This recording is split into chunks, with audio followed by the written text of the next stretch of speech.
Takot ka ba malugi sa iyong investment? Yan ang pag-uusapan natin ngayon dito sa video na to. Hello everyone and welcome to today's video.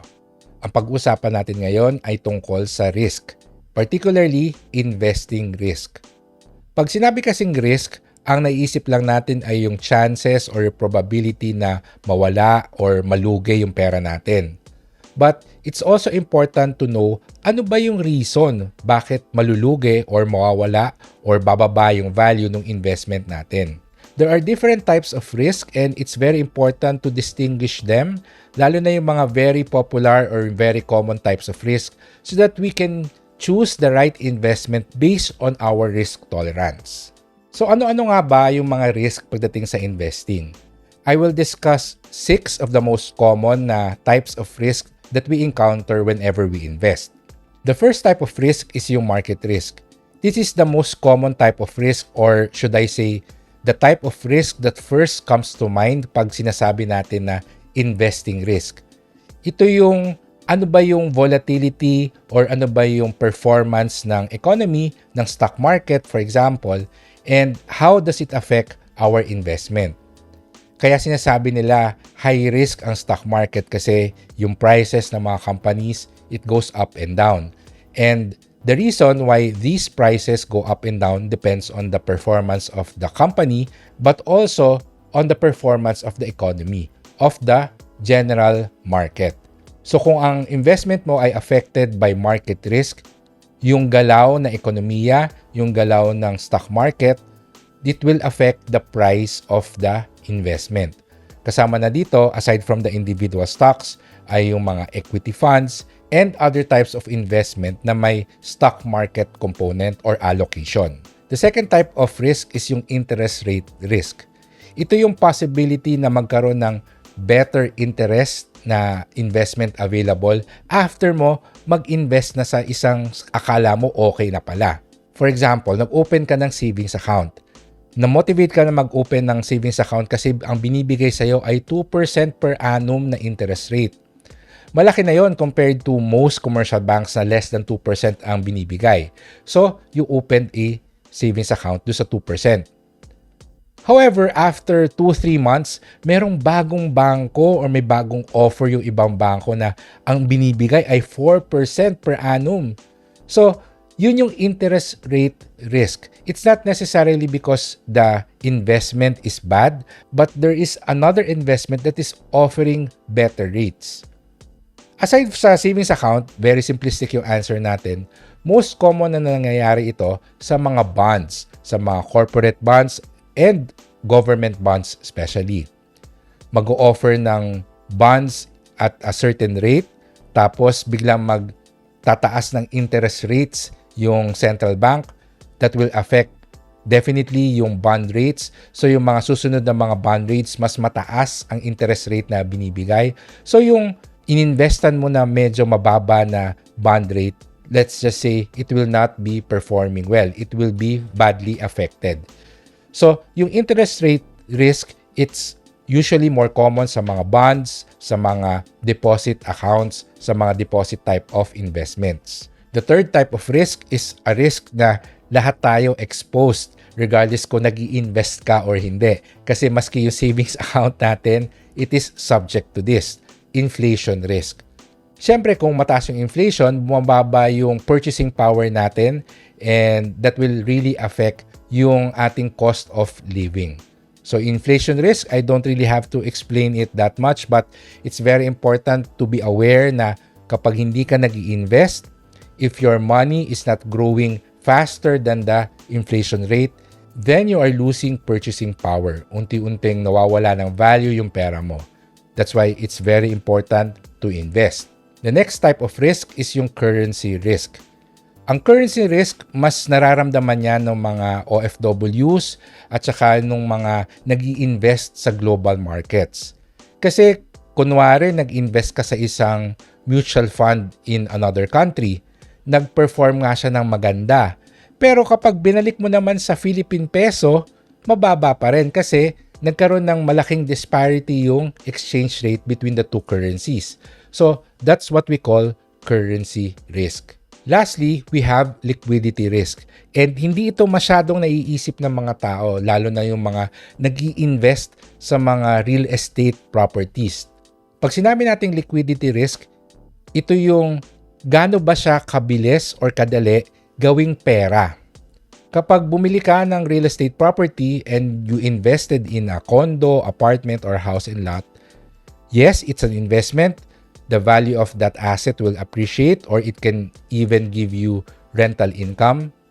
Pero what if gusto mo na siyang i-dispose? Gusto mo na siyang ibenta? Kailangan mo ng malaki-laking pera at naisip mo na kailangan mo ibenta yung property. Hindi siya ganun kadali i-liquidate. So, meron kang liquidity risk dun sa investment na yon. In-compare mo yan sa stock market or sa mutual fund.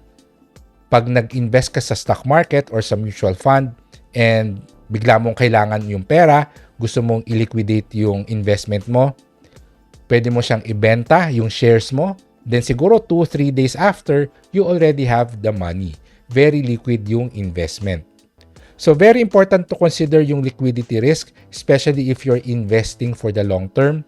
You have to evaluate ano ba yung financial situation ko ngayon, ano yung financial stability ko, ano ba yung mga upcoming expenses ko. Meron ba akong enough fund to sustain myself for the next few years? Kasi if you invest in an asset na hindi madaling i-liquidate, baka mamaya you will be forced to sell at a lower than market price kasi nagmamadali ka, gusto mong madaling ibenta yung property mo, ibibenta mo ng palugi. The reason why we discuss the different types of risk because it's essential when you are assessing your risk capacity. Kung gusto mong malaman na gaano ba ka-risky na investment yung pwede sa akin, you have to ask some questions. The first one is, ano ba yung worst case scenario? Sige, maglalagay ako ng pera dito. Ano yung worst case scenario na pwedeng mangyari? Kapag nag-invest ka sa stock market, worst case scenario, talagang bumagsak yung price, anong mangyayari sa'yo? Nag-invest ka sa isang real estate property, worst case scenario, naging stagnant yung price, hindi nag-appreciate yung value ng property, anong mangyayari sa'yo? The next is how will it affect me financially and emotionally? Very important yung emotionally kasi pwede nating i-project, pwede nating i-calculate or i-simulate yung financial effect ng isang investment na nalugi pero mahirap i-account kung ano yung magiging emotional effect nila sa atin. For example, bumili ka ng isang real estate property, you're financially stable, financially secure, you have a good job. So kahit na maging stagnant yung value ng real estate property, hindi maapektuhan yung cost of living mo. Pero syempre ikaw emotionally, you were hoping na tumaas yung value ng property, you were hoping na magkakaroon ka ng maraming tenants dun sa binili mong property para meron kang cash flow, hindi nangyari. How will that affect you emotionally? So very important to also consider that. And lastly, dapat meron kang plan B. What are your contingency plans if that happens? We have to be realistic and accept that it is a possibility na malugi yung investment. Anong gagawin mo kung mangyari yon? You have to think of ano yung next step mo if ever the worst case scenario happens. How will it really affect you personally, emotionally, financially? How will it affect your relationships? Ano yung gagawin mo kapag nalugi yung investment mo? Kapag alam mo na to, you can go to the next step, which is basically knowing your risk profile. Maraming mga test online, may mga risk assessment exams na ino-offer yung mga investment companies, yung mga banks na magbibigay sa'yo kung ano ba yung risk profile mo. Kung ikaw ba ay conservative or moderately conservative or aggressive. Usually, ang mini-measure nitong mga to is based on the financial capacity. But as I've mentioned earlier, kailangan din yung emotional capacity natin. Baka naman okay naman yung finances mo pero ikaw naman madali kang kabahan. So, I would say na wag ka dun sa mga super aggressive or highly aggressive na investments kasi syempre maapektuhan naman yung mental health mo kapag kinakabahan ka, di ba? So based on your risk profile, it will be easier for you to decide kung ano-ano bang mga investment yung pwede sa'yo. And just because an investment has risk, you have to know ano bang type of risk yung meron sa kanya. Because some risk, katulad ng interest rate risk, inflation risk, hindi naman siya masyadong nakakakaba. Pero yung market risk, yung volatility na stock market, and even yung liquidity risk, yung mahirap ibenta pala tong investment na to pag gusto mo na siyang ibenta. That can also be a highly emotional experience. So, you have to assess yourself, know your risk profile, and invest in assets that is aligned with your risk capacity. And that's our short and simple video about risk. I hope ay meron kayong natutunan na bago, and if you like this video, then please give it a thumbs up, share it with your friends, and subscribe to our channel. Hanggang sa susunod ulit na video. Thank you for watching and bye-bye!